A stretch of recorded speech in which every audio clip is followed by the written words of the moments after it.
Hello everyone, very very good morning. कैसे हो? Hope करता हूँ आप सब लोग अच्छे ही होंगे। सो फ्रेंड्स, आज के इस वीडियो में हम लोग सॉल्व करेंगे 15 अक्टूबर 2022 का पेट का पेपर। फर्स्ट शिफ्ट के ये सारे के सारे क्वेश्चन हैं। उसके बाद सेकंड शिफ्ट का सॉल्व करवाऊंगा। उसके बाद 16 अक्टूबर का जो है फर्स्ट शिफ्ट का, सेकंड शिफ्ट का जितने भी जो है प्रश्न पूछे गए थे एग्जाम में, सारे के सारे क्वेश्चन सॉल्व करवाऊंगा। तो चारों शिफ्ट के क्वेश्चन आपको मिल जाएंगे। इसकी PDF आपको टेलीग्राम पे मिल जाएगी।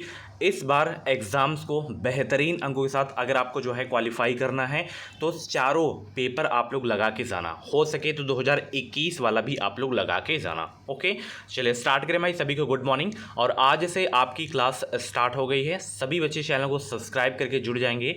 इस चैनल से आपको निश्चित ही मदद मिलेगी। चलिए प्लेलिस्ट एक बार सभी बच्चे चेक कर लेंगे। प्लेलिस्ट में आपको सिलेबस की वीडियो, एग्ज़ाम पैटर्न की वीडियो, स्टडी प्लान की वीडियो, सारी की सारी वहाँ पे आपको वीडियोस मिल जाएंगी। चलिए यहाँ पे देख सकते हैं 15/10/2022।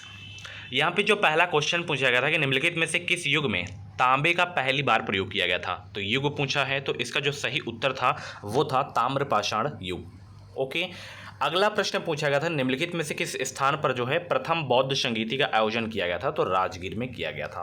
ओके, अगला प्रश्न देखिए। अगला प्रश्न पूछा गया था निम्नलिखित में से जो है वह व्यक्ति कौन है जिसका नाम देवानपी पीदश्ची भी था। तो वो थे आपके जो है मौर्य सम्राट अशोक। कौन थे? मौर्य सम्राट अशोक। अगला प्रश्न पूछा गया था संगमरमर पर जो है पित्रा ड्यूरा यानी कि पित्रा दुरा या रंगीन पत्थर की जड़ाई का नाम किसके समय में जो है बहुत लोकप्रिय हुआ था। तो ये हुआ था शाहजहां के समय में। किसके समय में? शाहजहां के समय में हुआ था। ओके, चलिए अगला प्रश्न पूछा गया था जब ईस्ट इंडिया कंपनी की स्थापना हुई तब भारत पर निम्नलिखित में से किसका शासन था।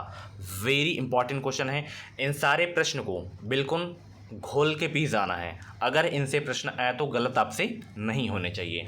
रिपीट होंगे, 100% होंगे। हर बार होते हैं तो इस बार भी होंगे। तो कोई भी एग्ज़ाम को अगर आपको जो है अच्छे नंबरों से क्वालिफाई करना है, अच्छे नंबरों से पास करना है, तो उस एग्ज़ाम के प्रीवियस क्वेश्चन जरूर लगा के आप लोग जाना। ठीक है ना? चलिए, और एक क्लास शाम को यूपी टेट की भी क्लास आपकी हुआ करेगी। ठीक है ना? चलिए, तो जब ईस्ट इंडिया कंपनी की स्थापना हुई थी तब भारत पर निम्नलिखित में से किसका शासन था? मुगल सम्राट का शासन था। अगला प्रश्न देखिए, भूदान ग्रामदान आंदोलन निम्नलिखित में से किसके द्वारा जो है शुरू किया गया था। ये शुरू किया गया था विनोबा भावे के द्वारा। अगला प्रश्न पूछा गया था दांडी नमक यात्रा के दौरान निम्नलिखित में से जो है किस सामाजिक कार्यकर्ता ने गांधी जी को आंदोलनों को केवल पुरुषों तक जो है सीमित न रखने की राजी किया था। वो थे कमला देवी चट्टोपाध्याय। चलिए अगला प्रश्न देखिए, यहाँ पे राष्ट्रवाद की पहली स्पष्ट जो है अभिव्यक्ति निम्नलिखित में से किस क्रांति के साथ हुई थी। ये हुई थी फ्रांसीसी क्रांति के साथ। सभी बच्चे वीडियो को लाइक कर दो, शेयर कर दो। चैनल पे पहली बार आए तो सब्सक्राइब करके ज़रूर से ज़रूर जुड़ जाना। और 149 वाला अगर आप लोग PDF नहीं लिए हो तो ले लेना, वीडियो के डिस्क्रिप्शन बॉक्स में लिंक है। बहुत ही हेल्पफुल क्रैश कोर्स है। चलिए, सरकार की निम्नलिखित में से किस अधिनियम के कारण बम्बई से जो है सिंध प्रांत का निर्माण हुआ था। तो वो जो एक्ट है आपका वो है भारत सरकार अधिनियम 1935। चलिए, प्रसिद्ध युद्ध का नारा चलो यानी कि दिल्ली चलो का नारा किसने दिया था? सुभाष चंद्र बोस ने दिया था। बहुत ही सरल प्रश्न है। विश्व की सबसे ऊंची चोटी माउंट एवरेस्ट जो है किसके बीच स्थित है? तो ये स्थित है नेपाल और तिब्बत के बीच में। चलिए अगला प्रश्न है निम्नलिखित में से भारत में अक्टूबर की गर्मी का मुख्य आधार क्या है। तो भारत में अक्टूबर की गर्मी का जो मुख्य कारण है उच्च आर्द्रता से जुड़ा उच्च तापमान। यहाँ पे सही हो जाएगा। चलिए, भारतीय मानक समय ग्रीनविच तथा जो है माध्य समय से कितना आगे है। तो भारतीय मानक समय ग्रीनविच माध्य समय से जो है 5.5 घंटा आगे है। बहुत इंपॉर्टेंट क्वेश्चन है। अगला प्रश्न है निम्नलिखित में से जो है कौन जनसंख्या वितरण को प्रभावित करने वाला जो है आर्थिक कारक नहीं है। तो वो आपका पानी की उपलब्धता नहीं है। चलिए मैं एक बार फिर से कर रहा हूँ, सारे प्रश्न आप लोगों को नोट कर लेने हैं। इसकी PDF बिल्कुल फ्री में आपको मिल जाएगी टेलीग्राम चैनल पे। टेलीग्राम चैनल की लिंक वीडियो के डिस्क्रिप्शन बॉक्स में है, ज्वाइन हो जाना। निम्नलिखित में से किस नदी को बिहार का शोक कहा जाता है। तो कोसी नदी को बिहार का शोक कहा जाता है। चलिए अगला प्रश्न है, यहाँ पे देखिए भारत की पंचवर्षीय योजनाओं को अंतिम स्वीकृति निम्नलिखित में से किसके द्वारा दी गई थी। ये दिया गया था राष्ट्रीय विकास परिषद के द्वारा यानी कि NDC के द्वारा दिया गया था। चलिए अगला प्रश्न पूछा गया था किसी भी विकासशील अर्थव्यवस्था के प्रारंभिक चरणों में अधिकांश गतिविधियाँ किस क्षेत्र से संबंधित रखती हैं। प्राइमरी सेक्टर से संबंध रखती हैं। चलिए अगला प्रश्न पूछा गया था निम्नलिखित में से कौन सा हरित क्रांति की जो है रणनीति का हिस्सा था। तो इसमें देखिए आपके जो है यह सभी आपके कथन सही हो जाएंगे। ठीक है, ऑप्शन नहीं दिए हैं। तो चलिए निम्नलिखित में से कौन सा एक वाणिज्यिक बैंक नहीं है? तो इसमें देखिए सिडबी ऑप्शन में था, तो ये आपका वाणिज्यिक बैंक नहीं है, कमर्शियल बैंक आपका नहीं है। चलिए, निम्नलिखित में से कौन सा जो है सार्वजनिक क्षेत्र का उपक्रम संसद के तहत एक विशेष कानून पारित करके जो है स्थापित किया गया था? वो है आपका जो है वैधानिक नियम। कौन है? वैधानिक नियम। चलिए, अगला प्रश्न है, भारत की राज्य कार्यकारिणी में निम्नलिखित में से कौन शामिल नहीं है? तो इसमें राज्यों के जो मुख्यमंत्री होते हैं वो भारत की संघ कार्यकारिणी में शामिल नहीं है। चलिए, किसके पास मौलिक अधिकार को लागू करने की शक्ति है? वेरी इंपॉर्टेंट क्वेश्चन है।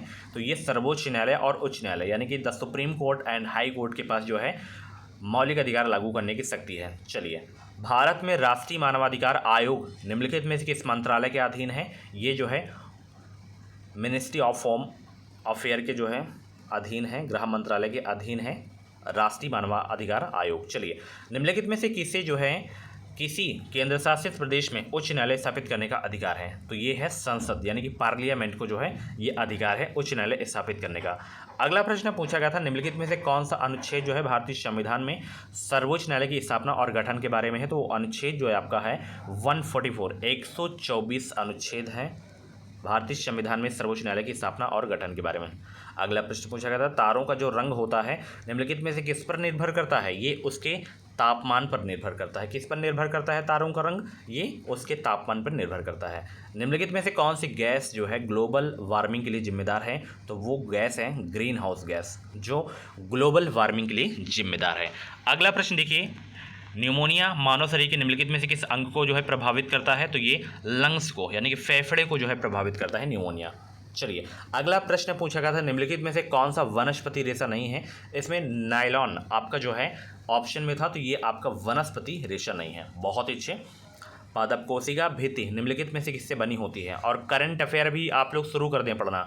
सेलुलोज आपका जो है पादप कोशिका भित्ति निम्नलिखित में से नहीं बनी होती है। चलिए, ये मैथ के क्वेश्चन देख सकते हैं पूछे गए थे, यहाँ पे देख सकते हैं बिल्कुल सरल होते हैं मैथ के ये वाले क्वेश्चन।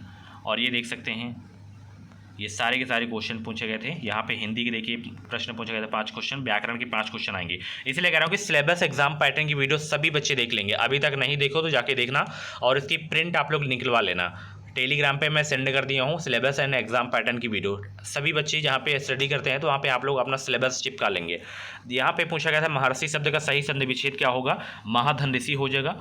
और यहाँ पे जो है किस विकल्प में शब्द युग्म का अर्थभेद सही नहीं था? तो इसमें ये वाला नहीं सही था, अवलंब का अविलंब। चलिए, किस विकल्प में सभी शब्द परस्पर पर्यायवाची हैं? तो यहाँ पे पार्वती, रुद्राणी एंड भवानी ये एक दूसरे के जो है परस्पर पर्यायवाची हैं। चलिए, अगला प्रश्न, किस विकल्प में सही विलोम युग्म है? तो जैसे नूतन का पुरातन होता है तो ये आपका सही है।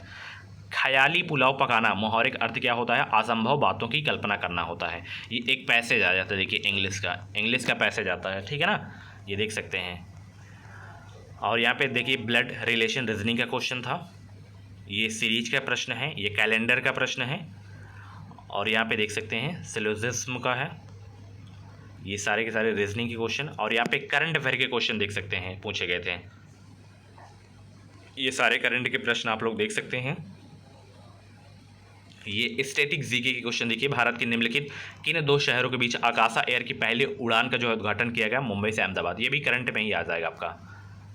ये इंपॉर्टेंट है कि आज़ादी का अमृत महोत्सव के तहत बढ़े चलो अभियान निम्नलिखित में से किस केंद्रीय मंत्रालय द्वारा जो है शुरू किया गया? संस्कृति मंत्रालय द्वारा शुरू किया गया है। ये करंट का प्रश्न है।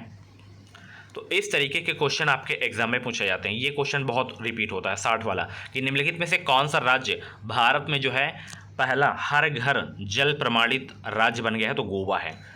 निम्नलिखित में से कौन भारत का पड़ोसी देश नहीं है? तो यूएई आपका नहीं है। बाकी सभी पड़ोसी देश जैसे पाकिस्तान हो गया, बांग्लादेश हो गया, नेपाल हो गया, ठीक है, ये सारे भारत के पड़ोसी देश हैं। चीन हो गया। निम्नलिखित में से हंगरी की राष्ट्रीय मुद्रा क्या है? तो हंगोरियन फॉरेंट आपकी जो है हंगरी की राष्ट्रीय मुद्रा है।